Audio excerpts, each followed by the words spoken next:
Hello everybody and welcome to another Let's Show video. Now in the title you might have already seen, today we'll be looking at this map. Now this is a quick production, I'd say, because it's more of I had too much free time situation again. Well, you can't really say it like that. I didn't have that much free time because of the current situation. I'm still very busy, but I wanted to spend my free time with something else, and this seemed like the perfect opportunity because you may have noticed our shipyard also released a sinking Titanic map recently, so I got a little inspired and decided to make my own. Now a little discrepancy you might have noticed, in my story the Atlantic doesn't actually sink, but I decided I'd use it anyway because it's small, it's easy to handle for my first little sinking map, and yeah, it's a what if situation anyway, so why not have a what if situation on a what if situation. As you can see, the ship is in a very dire situation by this point. Now I don't really have a sinking timeline because I really just built this for fun, but I'd say this is now reaching the time of her final plunge with the water coming over the well deck and the forecastle. Yeah, water's rushing up the deck. As you can see, some lifeboats aren't even ready to go yet by this point, and the water's already here, which is problematic, I'd say. Here on the aft decks, I'd assume there would be hundreds of people crowding here, watching this lifeboat go away. A lot of them in the lifeboat, some in the near distance, watching the sinking happen. The deck slanting heavily by this point, as you can see. Yeah, they are getting very hard to walk on by this point, I'd assume. As you can see, the interior is still looking pretty happy, but as you can see, the slanting of the ship is very noticeable by this point. Now it's very often said that you get very used to the listing of a ship, especially in a sinking situation. So like you don't notice 3 to 5 degrees around that. But by this point, I'd say, yeah, it will definitely, people will at least notice that at least something's up, and I hope they'll make their way up, because by this point, if the ship's looking like this, I'd assume it has like 3 to 5 minutes left, so anyone on the lower decks would probably be screwed if they weren't making their way up by now.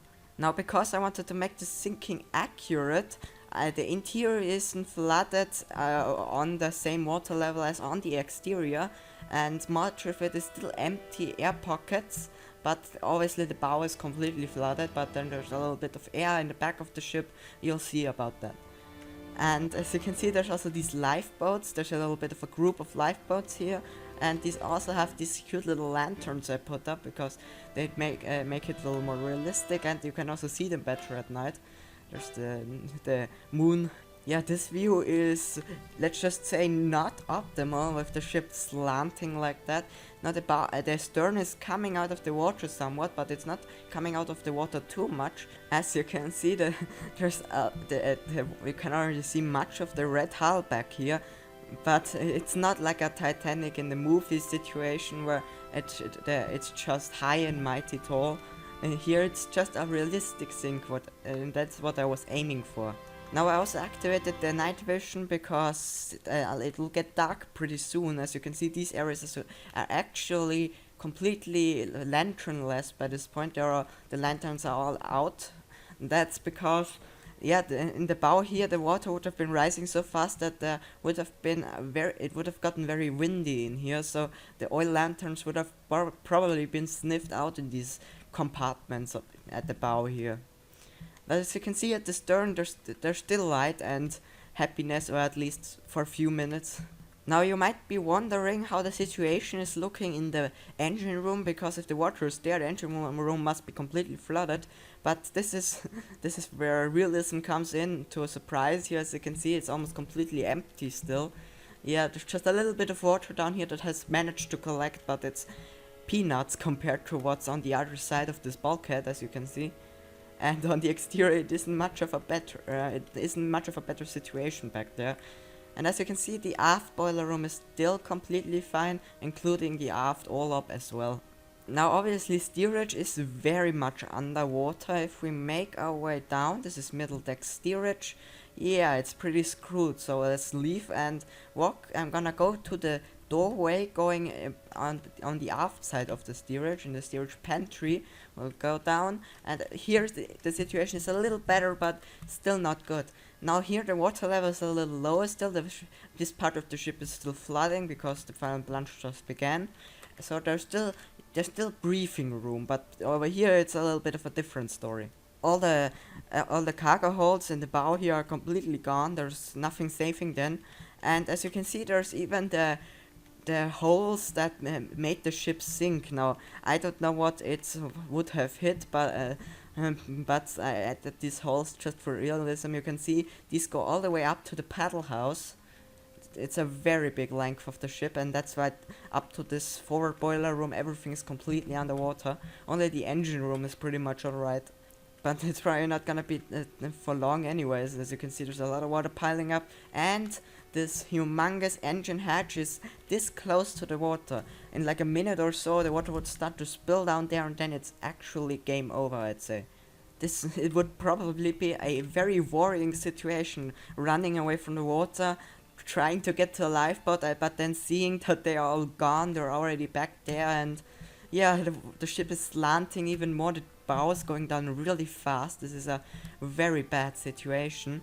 There's still a weird mistake, okay, let's not think about that too much, but it would probably be pretty hard to get to the stern by this point with this slanting, and even the interiors, as you saw earlier, are pretty much affected by this. These rooms are still look pretty and nice, but yeah, they will soon be on the ocean floor, and the situation is more than alarming, I'd say. There is quite the you have quite the view from the stern, as you can see. You're very high up by this point. Yeah, wouldn't want to be in this situation, honestly. Now these people are leaving in this lifeboat, but if the ship is really sinking this fast, they'd really have to cut the ropes and get away real quick, because it's gonna be going soon. I'd be rather in this situation, honestly, being away from the ship and having to watch. Yeah, it's still not optimal having to watch the ship sink, but at least you're in safety, which is a lot better than being on a literal dropping stone, because ships, when they get into the final plunge phase, they literally drop like a stone, especially when the engine hatch starts to flood. Then it's, as I said earlier, then it's gonna be a pretty bad situation. The towering masts are still very ominous, but they aren't gonna be towering very long anyway. As you saw earlier, the saloon class didn't get very affected, so even these forward suites over here, the water is still very far away from them. There's the lifeboat over there, so I'd say a lot of them were probably there, they didn't even know that something was going on up until this point, and people would have probably been trampled in these very tiny corridors here and up these stairs. It's, yeah, not a good situation to be a passenger by this point.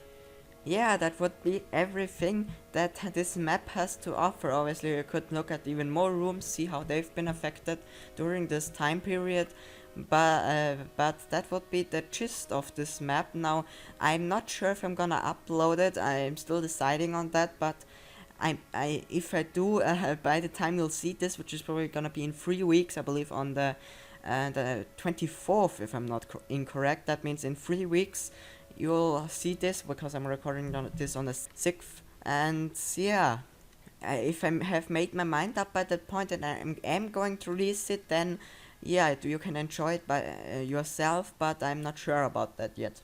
Anyways, that would be everything I have to show for today. I hope you liked this little tour again, and have a good day, everyone.